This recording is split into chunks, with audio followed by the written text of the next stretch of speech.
नमस्कार दर्शकबिन, सञ्चार तथा सूचना प्रविधि मन्त्रालय र नेपाल टेलिभिजनको संयुक्त प्रस्तुति कार्यक्रम डिजिटल नेपालमा यहाँलाई स्वागत छ। हामी यस कार्यक्रममा नेपालका हरेक क्षेत्रमा सूचना प्रविधिको पहुँच, प्रयोग, विकास, विस्तार अनि यसको प्रभावका बारेमा जानकारी प्रस्तुत गर्दै आइरहेका छौँ। दर्शकबिन, पछिल्लो समय सूचना प्रविधिको प्रयोग बढे सँगसँगै मोबाइल वालेटको प्रयोग पनि बढिरहेको छ। यसैबीच नेपाल टेलिकमले इन्टरनेट बिना पनि सेवा लिन सकिने नमस्ते पे वालेटको सुरुवात गरेको छ। आजको कार्यक्रममा हामी यसै विषयमा जानकारी दिनेछौँ।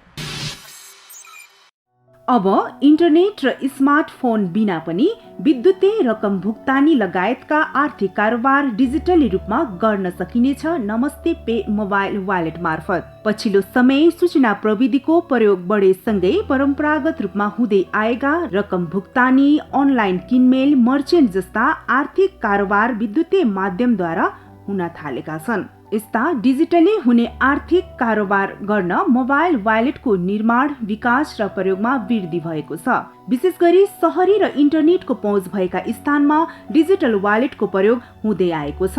यसलाई मध्यनजर गर्दै दूरदराजका ग्रामीण भेगमा पनि इन्टरनेट बिना सामान्य मोबाइल सेटमा विद्युतीय रकम भुक्तानी लगायतका आर्थिक कारोबार विद्युतीय माध्यमद्वारा डिजिटली गर्न फाइनान्सियल इन्क्लुजनको अवधारणा साथ नमस्ते पे मोबाइल वालेट सञ्चालनमा ल्याएको छ नेपाल टेलिकमले। नमस्ते पेको अवधारणा हामीले धेरै अगाडिदेखि सुरु गरे हो हैन। यो नेपालको जुन भौगोलिक बनावट छ र जुन शहरी र ग्रामीण क्षेत्र छ, ग्रामीण क्षेत्रमा चाहिँ वित्तीय कारोबार गर्नलाई ब्याङ्कहरूको उपस्थिति नहुने अनि पैसाको सेक्युरिटीको कुराहरू ट्रान्ज्याक्सन गर्न अप्ठ्यारो हुने हुनाले हामी मोबाइल मार्फत नै यो ट्रान्ज्याक्सन गर्न सक्यो भने डिजिटल गभर्नेन्स पनि अगाडि बढ्ने अनि त्यसपछि फाइनान्सियल इन्क्लुजन पनि अगाडि जाने। त्यसपछि नेपाल टेलिकम आफैमा ठुलो ग्राहक आधार भएको चाहिँ कम्पनी हो। यसका ग्राहकहरूलाई चाहिँ यो मोबाइल फाइनान्सियल सर्भिस दिने हो भने वित्तीय पहुँच पनि धेरै बढ्ने हुनाले समग्र राष्ट्रको आर्थिक सामाजिक क्षेत्रमा ठुलो परिवर्तन हुन सक्छ भन्ने अवधारणामा हामीले यो नमस्ते पे लिएर आएको। नेपाल सरकारको कम्पनी भएको हुनाले यसैको सब्सिडारीको रूपमा लानुपर्छ।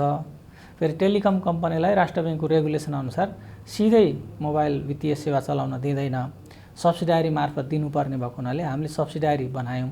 सब्सिडारीमा साझेदार पनि चाहियो, वित्तीय क्षेत्रको चाहिँ अनुभवी पार्टनर चाहियो भनेर सरकारी ब्याङ्क राष्ट्रिय वाणिज्य ब्याङ्कसँग हामीले सहकार्य गरेको र नेपाल टेलिकमको सब्सिडारी हो। इक्विटी सेयरको रूपमा चाहिँ राष्ट्रिय वाणिज्य ब्याङ्कको छ। पछाडि यसमा चाहिँ सर्वसाधारणलाई पनि हामी सेयर इस्यु गर्छौँ। त्यसरी एउटा कम्पनीको संरचना भयो र यो कम्पनीले चाहिँ अन्तर्राष्ट्रिय प्रविधिको मोबाइल फाइनान्सियल सर्भिसको सल्युसनहरू लिएर आएर अहिले सञ्चालन सुरु भएको छ। यो सञ्चालन भइसके पछाडि सरकारी ट्रान्ज्याक्सनका कुरा अथवा व्यक्तिगत ट्रान्ज्याक्सनका कुरा, सामान किन्ने कुराहरू, भोलि बिहान ट्याक्स पेमेन्टका कुराहरू होला, सामाजिक सुरक्षा भत्ताहरू चाहिँ दिने कुराहरू होला हैन। जति पनि फाइनान्सियल ट्रान्ज्याक्सनका कुराहरू छन् त्यो चिजहरू विद्युतीय माध्यमबाट हुन्छ अथवा मोबाइल मार्फत हुन्छ। र यसमा एउटा ब्युटी के छ हाम्रो मोबाइल के अरे नमस्ते पेमा भने इन्टरनेट नभए पनि हामी चलाउन सक्छौँ। युएसएसडी कोड मार्फत मोबाइल एप्स मार्फत इन्टरनेट भयो भने मोबाइल एप्स मार्फत गर्न सक्छौँ भने इन्टरनेट नभएको ठाउँमा चाहिँ अथवा जोसँग चाहिँ स्मार्टफोन छैन, नर्मल बार फोन छ, फिचर फोन भएकोले पनि युएसएसडी कोड मार्फत वित्तीय कारोबार गर्न सक्ने फ्यासिलिटी छ। र हामीले हाम्रो एक्सपेक्टेसन नै समग्र वित्तीय क्षेत्रमा टेलिकम कम्पनीहरू चाहिँ अगाडि जाओस् र फाइनान्सियल इन्क्लुजनलाई चाहिँ यसले चाहिँ बढावा दियोस्। जब बढी फाइनान्सियल इन्क्लुजन हुन्छ त्यति चाहिँ राज्यको भनौँ न देशको अर्थतन्त्रमा यसले टेवा पुर्याउँछ। फेरि संसारका सबै देशहरू डिजिटल इकोनोमीमा गइसके। डिजिटल इकोनोमीमा जान पनि त्यसको लागि त माध्यम चाहियो। त्यो माध्यम भनेको कनेक्टिभिटी हो, एप्लिकेसन हो हैन, र फाइनान्सियल कोर बिजनेसको पार्ट हो। यो तीनटालाई इन्क्लुजन अथवा तीनटाको चाहिँ सहकार्यमा यो सर्भिस ल्याएको हुनाले हामीले आउने दिनमा निजी क्षेत्रसँग प्रतिस्पर्धा भन्दा पनि अहिले डिजिटल ट्रान्ज्याक्सनको भोल्युम अथवा मार्केट सेयर सानो छ, त्यो मार्केट सेयरलाई निकै ठुलो बनाउने हाम्रो उद्देश्य हो। दूरदराजका ग्रामीण भेग, भू बनावट आदिलाई मध्यनजर गर्दै फाइनान्सियल इन्क्लुजनलाई प्राथमिकतामा राख्दै यो डिजिटल वालेट प्रणालीको विकास गरिएको छ। अन्य डिजिटल वालेटमा उपलब्ध सेवाहरू जस्तै यस वालेटमा पनि विभिन्न सेवाहरू रहेका छन्। *500# डायल गरी यो सेवा नमस्ते सिम कार्ड भएका जुनसुकै मोबाइल सेटमा पनि प्रयोग गर्न सकिनेछ। नमस्ते पे मोबाइल वालेट एउटा स्ट्यान्डर्ड मोबाइल वालेट हो। यसले मोबाइल एप्लिकेसन तथा युएसएसडी मार्फत हामीले भुक्तानी सेवा दिन सक्छौँ। मोबाइल एप्लिकेसनबाट मोबाइल भुक्तानी त सबैले गर्नुभएको छ, किनभने बजारमा धेरै वर्षदेखि वालेट सेवाहरू चलेका छन् धेरैवटा।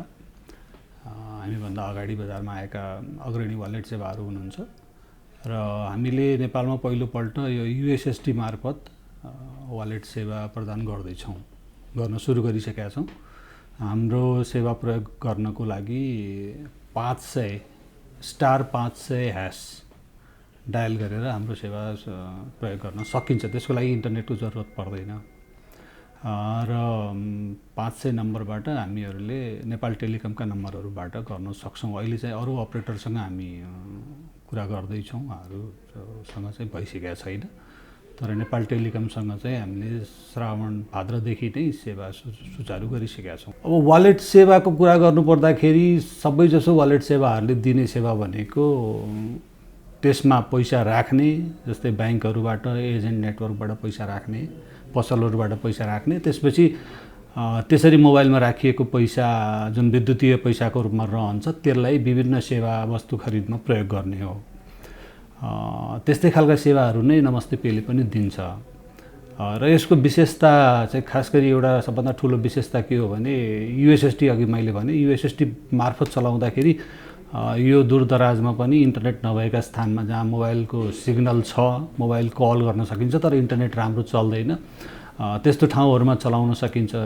साथसाथै मोबाइल एप्लिकेसन चलाउनको लागि हामीलाई स्मार्टफोनको जरुरत पर्छ, तर यो युएसएसडी मार्फत *500# गरेर भुक्तानी सेवा प्रयोग गर्नलाई हामीलाई इन्टरनेटको जरुरत पर्दैन। मोबाइल सेवा मात्रै चले हुन्छ। सानो सानो किबोर्ड भएका, सानो स्क्रिन भएका, हामीले जुन फिचर फोन भन्छौँ, स्मार्ट नभएका फोनहरू, तिनीहरूबाट पनि यो सेवा प्रयोग गर्न सकिन्छ। यसको अरूभन्दा फरक विशेषता चाहिँ यही भन्नुपर्छ।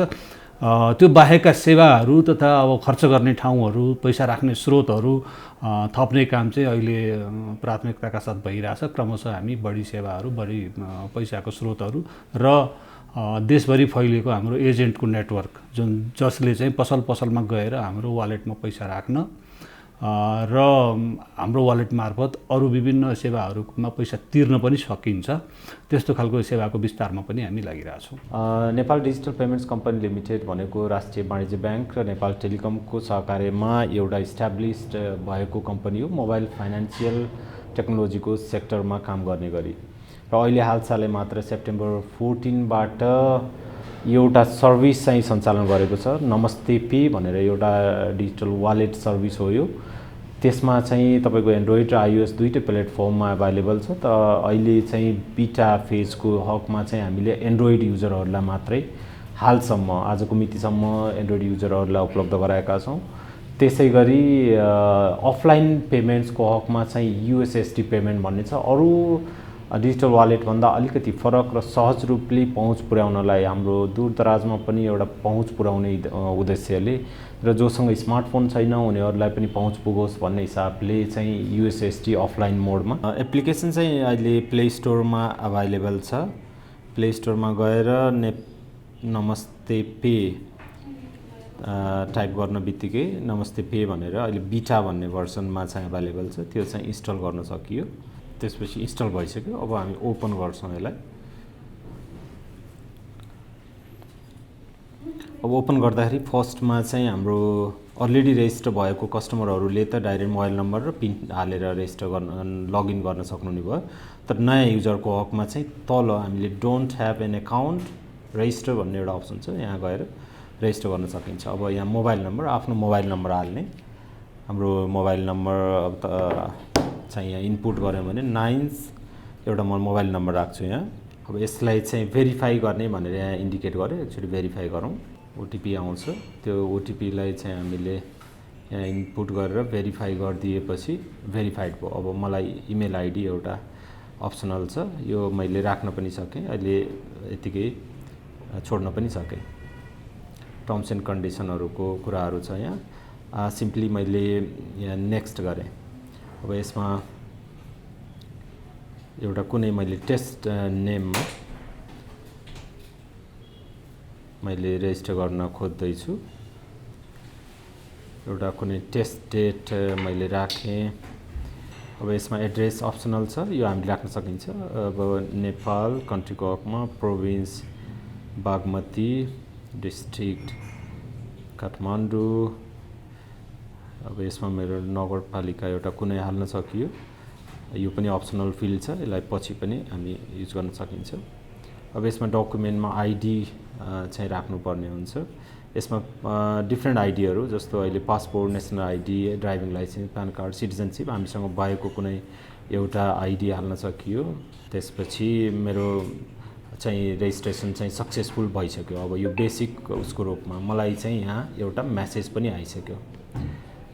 त्यो मेसेजमा आइसक्यो, मलाई पिन पनि एउटा आइसक्यो। पिन र त एक्सेस गर्ने मेथडको रूपमा मलाई एउटा जानकारी चाहिँ यहाँबाट आएको छ। यहाँ चाहिँ मलाई सुरुमा दिएको पिन हालेर रेजिस्टर गरेँ। मलाई पिन चेन्ज गर्न भन्यो, यसले पिन पनि सक्सेसफुल्ली चेन्ज भइसक्यो। अब त्यो पिन हालिसकेपछि मैले नयाँ पिन हालेर यहाँ लगइन गर्छु। फर्स्ट टाइम भएकोले यसले मेरो डिभाइसलाई बाइन्ड गर्न खोजिरहेछ, त्यसकारण फर्स्टमा एउटा भेरिफिकेसन गर्न खोज्छ। डिभाइसलाई आइडेन्टिफाई गर्न बित्तिकै ल मेरो लगइन भयो। यहाँ सोध्छ मलाई सेक्युरिटी क्वेसन, मैले सेट गर्न सक्छु र अहिले इग्नोर पनि गर्न सक्छु, पछि पनि सेट गर्न सक्छु। अब त्यसपछि मेरो केवाइसी बेसिक केवाइसी भएको कारणले मैले डकुमेन्टहरू अपलोड गरेर स्क्यान डकुमेन्टहरू हाल्ने भने चाहिँ फुल केवाइसी हुन्छ। अहिले चाहिँ बेसिक केवाइसी भएकोले मलाई यहाँ जानकारी दिइरहेछ कि तपाईँले डकुमेन्ट चाहिँ फुल केवाइसी अपलोड गर्नुहोस् भनेर। डकुमेन्ट चाहिँ सँग भएको सर्भिसमा add money, send money, transfer to bank, recharge, cash out, bill payment, request now, यो विभिन्न फिचरहरू छ। त्यसै गरी तल चाहिँ क्युआरको फिचरहरू मसँग अहिले त भर्खरै रेजिस्टर गरेँ, त्यसकारण मसँग वालेटमा पैसा भएन, त मेरो एक्टिभिटिजहरू भएन, यहाँ एक्टिभिटी देखिन्छ। त्यसै गरी मलाई ब्याङ्कलाई अब यहाँ लिङ्क गर्नु पऱ्यो। मेरो कुनै स्पेसिफिक ब्याङ्क छ भने यहाँ ब्याङ्कमा गएर पेमेन्ट मेथडमा गएर एड ब्याङ्क एकाउन्ट भनेर मैले गर्न सक्छु। यहाँ विभिन्न ब्याङ्कहरू छ। मेरो आफ्नो ब्याङ्क कुनै एउटा ब्याङ्क चाहिँ मैले जुन ब्याङ्क छ मसँग त्यो ब्याङ्क छानेर चाहिँ आफ्नो नेम र अकाउन्ट नम्बर हालिसकेपछि यहाँ लिङ्क गर्न मिल्छ। हाम्रो कस्टमरहरूले त्यसै गरी गर्नुभएको छ। त्यो भइसकेपछि चाहिँ अनि मलाई चाहिँ मेरो वालेटमा पैसा थप्न पाएँ। जस्तो फर इक्जाम्पल अहिले मैले एकाउन्ट लिङ्क चाहिँ गरेको छैन, भर्खरै रेजिस्टर भएको भएर मलाई यहाँ मेसेजमा सोध्छ कि ब्याङ्क तपाईँको लिङ्क छैन, ब्याङ्क लिङ्क गर्नुहोस् भनेर। अब अहिले चाहिँ यहाँ लिङ्क गर्न खोजियो भने त्यहीँ लगेर जाने भयो, त्यहाँबाट हामीले लिङ्क गर्न सक्ने भयो। अब यो फिचरहरू यही नै भयो। अहिले चाहिँ अब हामीसँग अरू नयाँ अहिले हामीले टेस्ट गरिरहेको फिचरमा चाहिँ कनेक्ट आइपिएस, ई ब्याङ्किङ या ब्याङ्किङ कार्डबाट चाहिँ तपाईँको हुने पेमेन्ट, क्यास इन कार्डबाट हुने विभिन्न ब्याङ्कमा अन्तर ब्याङ्कमा ट्रान्सफर, इन्टर ब्याङ्क ट्रान्सफर र फन्ड ट्रान्सफरहरूको सर्भिसहरू अहिले हामी टेस्ट गरिरहेछौँ। विभिन्न सर्भिसहरूको पनि इन्टिग्रेसन चलि नै रहेछ र तपाईँको विभिन्न क्युआर मर्चेन्टहरूको हकमा पनि फिल्डमा काम भइरहेको छ प्यारालेली। अहिले हालमा चाहिँ यो अभाइलेबल एन्ड्रोइडमा चाहिँ छ।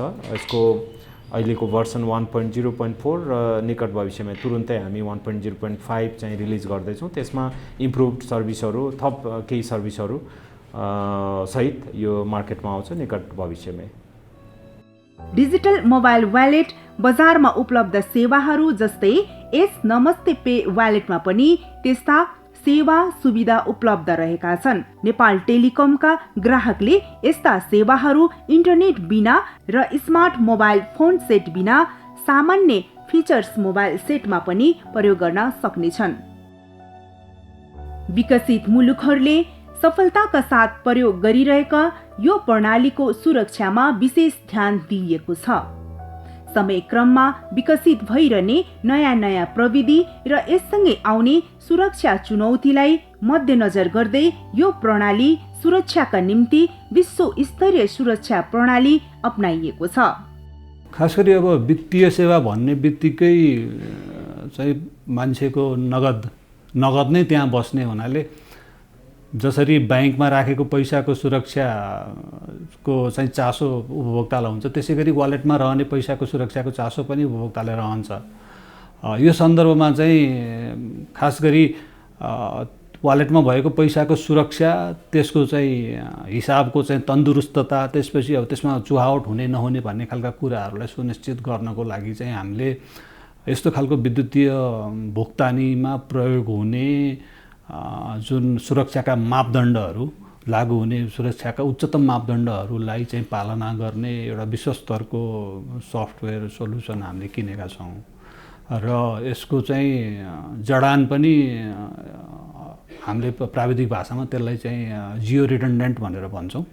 हरेक ठाउँमा पनि त्यसको पावरदेखि लिएर इक्विपमेन्टको ब्याकअप 1+1 आर्किटेक्चरमा हुन्छ भने त्यसको एउटा रेप्लिका चाहिँ जियो लोकेसन रिडन्डेन्सी भनेको काठमाडौँमा एउटा र अर्को ठाउँमा एउटा, जसले गर्दा भोलि भूकम्पै आयो भने पनि एकैचोटि दुवैतिर नबिग्रिने गरी।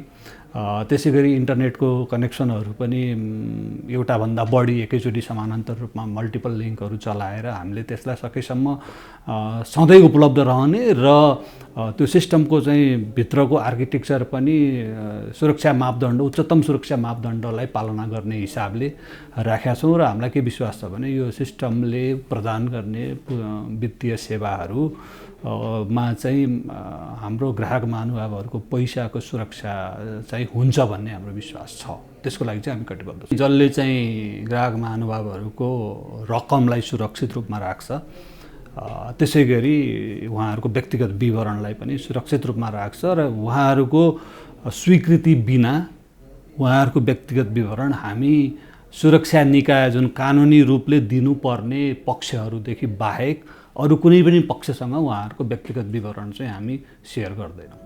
देशको विकासको लागि आवश्यक सबल, पारदर्शी, भ्रष्टाचार मुक्त र विद्युतीय सुशासन युक्त अर्थतन्त्र निर्माणमा डिजिटल अर्थतन्त्रको महत्त्वपूर्ण भूमिका रहन्छ।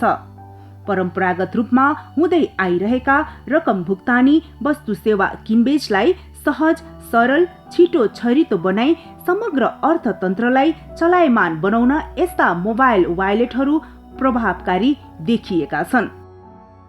धेरै जसो ठाउँमा तपाईँ विद्युतीय माध्यम मार्फत चाहिँ कारोबार भइरहेको छ। विद्युतीय माध्यम मार्फत कारोबार हुने बित्तिकै यसको ट्रान्ज्याक्सन ट्र्याकिङ हुन्छ। कसले कसलाई तिर्यो, के प्रयोजनको लागि तिर्यो भन्ने सबै चिजहरू हुन्छ।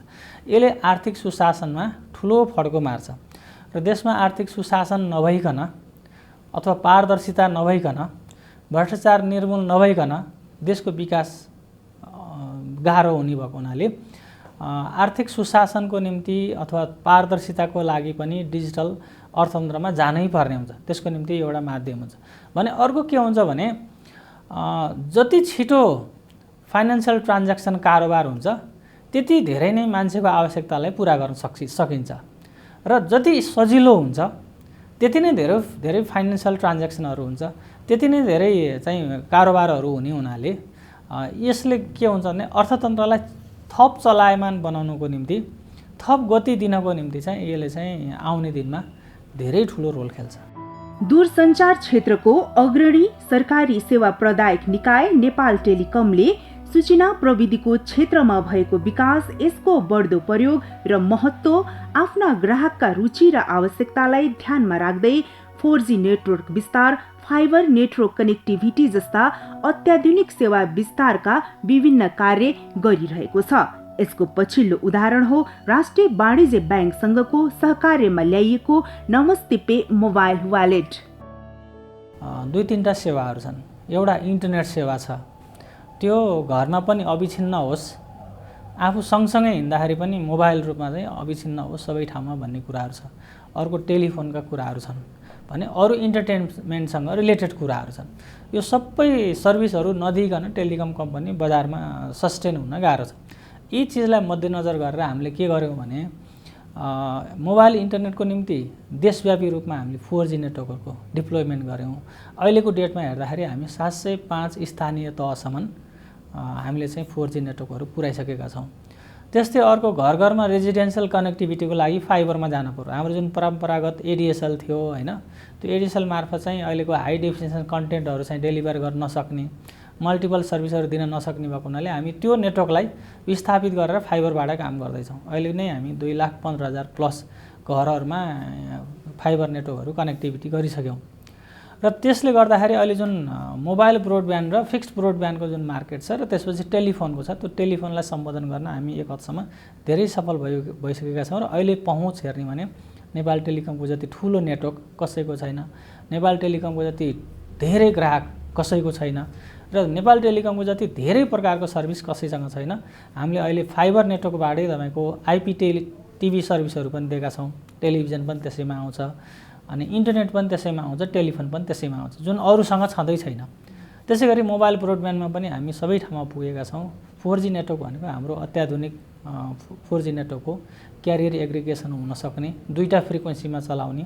रुरलमा चाहिँ हामी चाहिँ 800 मेगाहर्जबाट गर्छौँ, जहाँ टाढा टाढासम्म कनेक्टिभिटी दिन सक्छ। डेन्स एरियामा हामी 1800 र 800 को कम्बिनेसनमा गर्छौँ, ताकि सबै ठाउँमा पेनिट्रेसन हुने हिसाबले अथवा सबै ठाउँमा पहुँच हुने हिसाबले हामीले नेटवर्कहरू बनाएका छौँ। यसले गर्दा टेलिकमसँग अहिले सबै भूभागमा सबै प्रकारको सेवाहरू अगाडि बढेको छ र हामीले चाहिँ त्यही अनुसार ग्राहकलाई सर्भिसहरू पनि दिएका छौँ। आफ्ना करिब 2 करोड भन्दा बढी रहेका ग्राहक माझ दूरसञ्चार क्षेत्रका अत्याधुनिक सेवा पुर्याउने, देशको अर्थतन्त्रलाई विद्युतीय माध्यममा रूपान्तरण गर्न सहयोग पुर्याउने उद्देश्यका साथ काम गरिरहेको छ नेपाल टेलिकमले। विकट भौगोलिक अवस्था, प्रतिकूल मौसम, आउन सक्ने प्राकृतिक विपद जस्ता कुरालाई ध्यान दिँदै कम नेटवर्क र सामान्य मोबाइलमा पनि प्रयोग गर्न मिल्ने गरी ल्याएको नमस्ते पे सँगै आफ्नो सम्पूर्ण सेवालाई अझै प्रभावकारी रूपमा अगाडि बढाउने योजना बनाएको छ टेलिकमले। नमस्ते पे भनेको हाम्रा सबै ग्राहकहरूलाई नमस्ते पे सर्भिस मार्फत फाइनेन्सियल इन्क्लुजन गर्ने हो हैन। हामीसँग 2 करोड हाराहारीमा हाम्रो मोबाइल सब्सक्राइबर छन् भने हामी धेरैभन्दा धेरै सब्सक्राइबरलाई नमस्ते पेमा आबद्ध गर्ने र उहाँहरूको फाइनेन्सियल ट्रान्ज्याक्सनहरू र फाइनेन्सियलका जति पनि आवश्यकताहरू छन् नमस्ते पे मार्फत नै सम्बोधन होस् भन्ने हिसाबमा हामी अगाडि लाने हो। यसमा हामी राष्ट्रिय वाणिज्य ब्याङ्कसँगको पनि सहकार्य छ। राष्ट्रिय वाणिज्य ब्याङ्कसँगको सहकार्य भएको हुनाले उहाँहरूको फाइनेन्सियल एक्सपर्टिज छ, हाम्रो कनेक्टिभिटी छ र अनि ती दुवै कम्पनीका ग्राहकहरूलाई हामी एकबद्ध रूपमा लान सक्यौँ भने यसले ग्राहक आधार एउटा वृद्धि गर्छ। भने हामी सरकारी क्षेत्रको कम्पनी भएको हुनाले जति पनि सरकारी निकायका ट्रान्ज्याक्सनहरू छन्, ट्याक्स तिर्ने कुराहरू होलान् हैन, ती सबै चिजहरूमा हामी सरकारी निकायसँग कोलाबोरेसन गरिसकेपछि, सहकार्य गरिसके पछाडि टोटल अर्थतन्त्रलाई नै नमस्ते पेले चाहिँ एउटा ठुलो टेवा पुर्याउने हाम्रो विश्वास छ र हामी त्यही डिरेक्सनमा हामी यसलाई अगाडि लैजान्छौँ। विश्वका विकसित मुलुकहरूमा प्रचलनमा रहेको डिजिटल मोबाइल वालेट प्रणाली हामी कहाँ पनि प्रयोग हुनु सकारात्मक रहेको छ। नेपाल टेलिकमले फाइनेन्सियल इन्क्लुजनको अवधारणा साथ सुरु गरेको नमस्ते पे एपलाई समय सापेक्ष परिमार्जित गर्दै प्रभावकारी रूपमा अगाडि बढाउने हो भने यसले पक्कै पनि नेपालको अर्थतन्त्रलाई विद्युतीय अर्थतन्त्रमा रूपान्तरण गर्न महत्त्वपूर्ण सहयोग पुग्नेछ। दर्शकबिन, आजको कार्यक्रममा हामीले नेपाल टेलिकमले ल्याएको इन्टरनेट बिना पनि प्रयोग गर्न सकिने, सेवा लिन सकिने डिजिटल वालेट नमस्ते पे सम्बन्धी जानकारी प्रस्तुत गर्यौं। हस्त दर्शकबिन, अर्को हप्ता हामी फेरि यस्तै सूचना र प्रविधिसँग जोडिएका जानकारी लिएर उपस्थित हुनेछौँ। त्यतिन्जेलसम्मको लागि आज्ञा दिनुहोस्। हेर्दै गर्नुहोला नेपाल टेलिभिजन। नमस्ते।